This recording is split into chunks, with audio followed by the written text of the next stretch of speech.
What is up, everybody? Welcome back to another edition of the Sheehan Show. Me, Sean Sheehan, here on Sherdog.com, and I am back with some trending news. There was a lot of stuff happened in mixed martial arts in the last week, and we could probably spend about 2 hours talking about all of that. But I'm going to pick out a couple of things I want to talk about today, and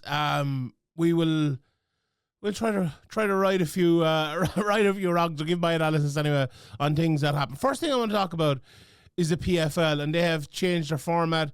The new CEO was on with Ariel over in his show, and he talked about the adjustment to the format and that they are changing and no longer having tournaments in America and on the global PFL, and then he talked about also getting rid of tournaments, or I suppose changing the tournaments in other places, especially Europe. He was kind of saying that maybe PFL MENA, PFL Africa would still have tournaments, but maybe take up a little bit of a different form. And I think it's an interesting change. There are good parts and bad parts of that, in my opinion. I think the good part of it, and this has been a major issue for PFL since the merger with Bellator, is that things were too convoluted. We didn't really understand who was the champion. Was it the PFL champion? Was it the Bellator champion? Was it a tournament champion? Does the tournament champion become the real champion? Like, how do all these things work? With the tournaments gone, at least that clears things up. With Bellator now, part of the past, and I think all of those titles now basically gone as well. Although is Liz Carmouche still the champion? Who knows? But anyway, that again makes things less convoluted and less distracting, I suppose, for the people who are trying to follow the PFL and trying to get a grasp on who might fight who. Now, like before, let's say Alfie Davis won the tournament last year. We knew for a while, like, Alfie Davis was never going to fight Usman Nurmagomedov because Usman Nurmagomedov was going to fight Paul Hughes. Neither of those were in the tournament, but Alfie was. So basically, like, two of your best guys couldn't fight each other, or Gadzi Rabadadov as well, because they were in different parts of the same organization. Obviously, now that has changed. The tournament's over anyway, so they probably would have fought each other regardless. But you get what I mean. So now that problem is kind of gone.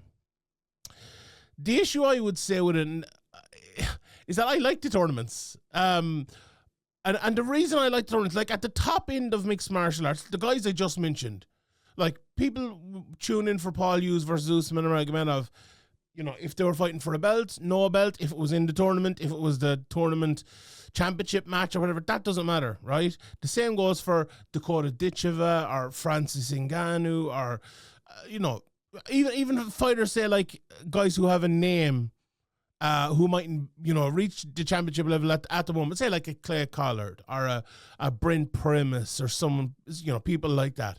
People will tune in. They like them. Let's say like in the UFC years gone by, a Joe Lowe's, or even at the moment like Kevin Holland. The name. They're going to deliver a fun fight. Usually, we'll tune in and watch them. So that's fine for me.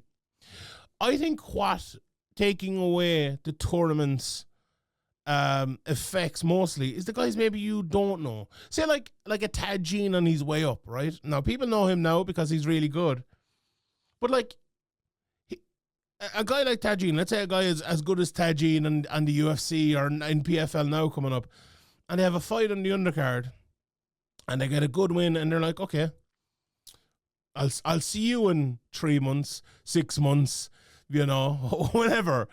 Tajin wins in the PFL tournament, he's going to be fighting again in 2 months' time or whatever it is. Who he's going to be fighting. He's lined up next. You can follow this guy's journey, and then he becomes the champion, and it works out well. Now, okay, that might be a very opportunistic example to give because he's become so good and he won it and everything like that. But I think maybe even for the people that you don't know and don't become the champion, or maybe you're not even, the best fighter or whatever, their fights, because they were in the tournament, mattered. The word jeopardy, my colleague over the Severe Man podcast, Graham, is always using the word jeopardy. Fights these days lack jeopardy. Look at the last 2 UFCs in a row. Just like the lack of jeopardy on those cards is, it's like, do we really even need to tune in to see these fights? Unless we just want to see fights and love fights and everything like that, no problem. But there's very, very little jeopardy in a lot of these, apart from for the fighters themselves. And, it is very hard to care about 600 fighters or 1,000 fighters across UFC and PFL or whatever it might be. So that gave it a little bit of jeopardy, right? So I enjoyed that because every time I was previewing a card, I could look and there's 10 fights on this card and every single one of them matter. Because if you win, you progress, and you could win the million as it was, the $500,000. You could, win the tournament belt, and you can go on and fight for the championship belt. So there was a clear path there. And I think it's a shame that they got rid of that. Now, I think it was right to stop having that as your sole promotion, and everyone that came had to be in the tournament, and the tournaments were the only thing that mattered, absolutely. And maybe they'll be able to revisit this, but I would like to see them revive them with, contenders, like they kind of have been in the last couple of years. Like, what's the problem now? Let's say at lightweight, right? They have loads of lightweight fighters at the moment, right? Alfie Davis is going to fight next. I think Archie Colgan should be after that, no problem. While those two fights are happening, let's get Paul Hughes and all the other lads, Kadzi Rabadanov, Clay Collar, Bryn Primus, put them all in a tournament. The winner of that can be next in line. And we know someone else is going to emerge.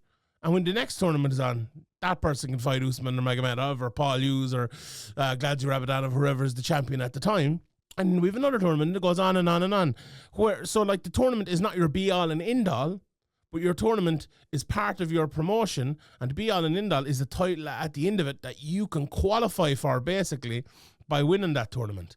Like, I always thought that is the way to run tournaments. And I know maybe people will say, it's lacking the final destination in terms of when you win the tournament, you're still not the best guy in the world, you're still not the champion. But I think that's fine. I don't think there's anything wrong with that, because it lends jeopardy, and I would love to see PFL adjust and go that way. But at the same time, that's just me and preference. And I think there are two sorts of people here. I think there's a lot of people who watch PFL and enjoy the tournaments, and there's a lot of people who don't watch PFL and say, I don't like the tournaments. But will those people now tune in because the tournaments are gone? That's the big question. If I was to answer that question, I would say no, unless there's really good fights, which I think hits the nail on the head, because this is the PFL's challenge now. If you're doing, how many cards did I say? I think it was 28. Maybe I might be off now. The article's actually up if you click the PFL tab on Sherdog.com, you'll see the article there. But their job now is to put on 28, 20, 25, whatever it is, good cards a year that make everyone tune in. And you know what? That's a good challenge for PFL. That's what they need to do now, right? So to force, I'll be tuning in anyway, because everyone does. I preview the cards and all, but to force you, the watcher, to tune in and watch that PFL card, force you to do it, they're going to have to put on something that makes you do that. So let's see how they can do that. And do you know what? That's what all promotions really need. And I see at the moment, some of them are I think I'm going to talk about Cage Warriors here in a second as well. I think they have kind of struggled to do that over the last while. I think One Championship have really struggled to do that over the last couple of years. I think they've lost a lot of fights, obviously not doing as much mixed martial arts. And even the UFC have struggled to do it, really. They can only do it with a certain amount of cards a year. But I'll end it on this, because the PFL have had such a great year that it's probably the best starting point for them to change and go into a new year where you have to hit the ground running. So I would, as well, I'd love to see you come back to Ireland, lads. If the PFL are watching this, come back to Ireland. Let's give us another one of those big cards, because they always popped off over here when, that card with Yoel Romero and Vincent Henderson and all that. So I think after this great year, if the PFL can have a great January, February as well, I would definitely put cards on in January if they can, because that's a slow month. Everyone's at home. There's not many MMA cards on. Get a PFL card on there. Everyone's watching it. People are not out spending money after Christmas. They're at home on a Saturday night or a Friday night or whatever it might be. let's get cards going there, and let's get the year off to a good start. So exciting times for PFL. Again, I loved the tournaments, but I like the changes. I like to say it, so I kind of caught in between it. So that's my thoughts on the PFL. Just quickly on Cage Warriors, and I wanted to touch on one fighter specifically. Even they have Cage Warriors won 9-6 this weekend over in London. The bantamweight title is up for grabs. Shirzad Kadrian against Elton Armindo, two very, very good prospects, 8-1 against 7-0. Jordan Vucinic is also back in Cage Warriors after his stint in the UFC. Unlucky, I think, to get cut. Had some tough matchups there, but I think he'll be on his way back. He's such a star in London as well. I think this is the perfect card to have him on. Joanny Scott, who's the title challenger last time out, he's 7-2, but a top prospect. Like Joanny Scott, a flyweight, he's definitely going to be in the UFC, in my opinion, fighting against Michelangelo Lupoli. The best nickname in mixed martial arts, Ali Sarwa. So his nickname is Ali Sweet and Sarwa. So brilliant nickname. He's fighting Thomas Granvald. Terrell Peck is also on the Tariq Appel is also on the card. He's a very, very good prospect at 6-1. But the guy I want to talk about is an Irish guy, a little bit of bias here, but Solomon Simon. He's fighting for the featherweight title against Sheikh Arusha. He was supposed to fight Nick Bagley, but Nick Bagley got injured, I believe, and that fight had to be cancelled. So he's going to be fighting for the featherweight title here. But I've watched Solomon since he was young in his amateur days. I was up at a GAA hall in Dublin watching one of his fights, and I tweeted about it at the time and go, this guy is a really, really, really good prospect. And he had a long amateur career. I don't know, he went something like 10-7 as an amateur or something like that, but he hit the ground running as a pro, and is now 6-0 as a pro. The fight before last, he beat Walter Cogliandro, who has like 30 fights and has a good record as well. And he beat him, he choked him out, he's won his last. In fact, every single fight inside the distance, 3 knockouts and 3 submissions. He's now 30 years of age as well, so the perfect age and all of that, perfect amount of experience, but still young in the pro game. And what I would say about Solomon Simon is he's a very technical guy. Like a really good, well-rounded pro, fighting out of Team Rhino. He's from Waterford originally, down in the southeast of the country, same place where Peter Queally is from. People would know him, but now he's in Team Rhino. They have a base in Waterford, but in Dublin as well, under Andy Ryan. People remember Neil Seary and Paul Redmond fighting out of there. So a real good gym as well. And I think this is a big fight for him, obviously, to capture the featherweight fight. But to look ahead, Cage Warriors 200 is coming to Dublin next year. If Solomon Simon was to win this, he'll probably be headlining that card, and it could be Nick Bagley again. I've said it a few times before. I think Nick Bagley is the best fighter in Cage Warriors at the moment. But if Solomon Simon wins this, he might very well be the best fighter in Cage Warriors at the moment. So if the two of those were to fight headlining Dublin, I just said it about the PFL, that could be very interesting. I would love to see as well to connect these two stories. If the PFL maybe we're going to Dublin early next year as well, could we have a head-to-head on ticket sales and all of that? Who are the ones that are going to fill arenas out? Now this obviously it's in a different arena to the Tree Arena where the PFL will go. This would be in the RDS, which is a different arena as well. But I think very, very interesting times ahead for Cage Warriors, but for Irish MMA as well. The last story I want to talk about, and like I was going to come on here and talk about the whole betting scandal and everything like that, but I've talked about that so many times. I want to talk about the main event from the UFC at the weekend with just a quick addendum about the betting.